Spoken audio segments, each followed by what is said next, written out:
पूज्य गुरुदेव के चरणों में नमोस्तु नमोस्तु नमोस्तु। गुरुदेव, आज मैं आपसे अपने जन्मदिन पर आशीर्वाद चाहता हूँ, जिससे मैं भक्ति के मार्ग पर आगे बढ़कर अपनी आत्मा का उद्धार कर सकूं, एवं दोनों बेटा डॉक्टर अर्पण जैन रायपुर तथा अंकित जैन तथा बिटिया आस्था जैन दिल्ली के लिए भी आशीर्वाद प्रदान करें। और प्रश्न हमारा ये है महाराज जी कि पूज्य गुरुदेव के चरणों में संविधान सभा और स्वतंत्रता संग्राम आंदोलन में कई महानुभाव जैन थे, लेकिन उन्होंने अपने नाम के पीछे जैन नहीं लिखा, बल्कि साराबाई, मेहता, मलैया आदि शब्दों का उच्चारण किया। इस कारण से जैन समाज मेरे ख्याल से उधर उसे जो सम्मान मिलना चाहिए था वो सम्मान नहीं मिल पाया। गुरुदेव, मेरी ऐसी भावना है कि आज भी महाराष्ट्र, कर्नाटक, मध्य प्रदेश में तो काफ़ी लोग जैन लिखते हैं, महाराष्ट्र, कर्नाटक और कई समाजों में ऐसा प्रचलन है कि वो उपजाति या गोत्र लिखते हैं, उसके साथ साथ वो जैन भी लिखें, ऐसी मेरी भावना है। आप ऐसा संबोधन भी दें।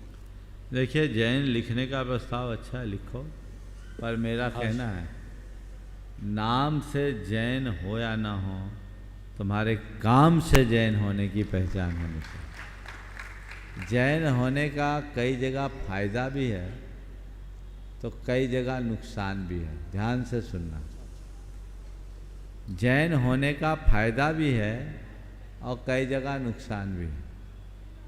एक युवक, नाम नहीं ले रहा, जिसने अपने पूरे जीवन में 19 गोल्ड मेडल लिए और वो हमारी प्रेरणा से यूपीएससी का एग्ज़ाम दिया।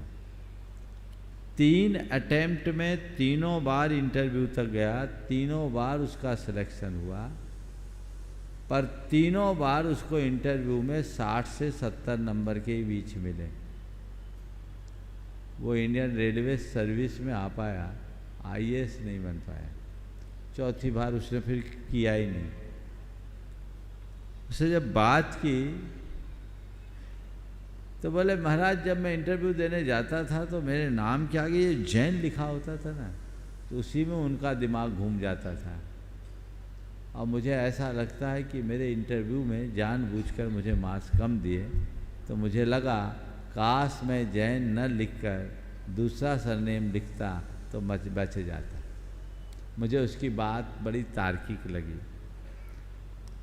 फिर उसने अपने कार्य के अवसरों के दिन में एक बार कहा कि महाराज, मैं ये महसूस करता हूँ कि अगर मेरे नाम के आगे जैन लिखता है तो किसी जैनी का जेन्युइन काम करने में भी लोग मेरे पीछे लग जाते, और मेरे नाम के आगे जैन ना हो तो हम किसी का भी अच्छा काम बिना संकोच के कर सकते। तो मैं सलाह दूंगा इस अनुभव के आधार पर, जिनको ऐसे क्षेत्रों में जाना है वो अपना नाम थोड़ा बदल दे और काम से अपनी पहचान बनाए, ये ज़्यादा अच्छा होगा। क्योंकि आज इस तरह की बातें होती, तो हर व्यक्ति को अपने कार्य क्षेत्र को देखते हुए अपना नाम करना चाहिए और नाम की जगह काम को अपनी पहचान बनाना चाहिए। जैन जनगणना के लिए लोग नाम देने की बात करते हैं।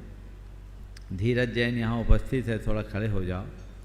ये भारतीय जनगणना विभाग में सेंसेक्स में डायरेक्टर हैं और 2017-18 में जब हमने इस अभियान को छेड़ा था तब इनका और एसके जैन बहुत महत्वपूर्ण योगदान था।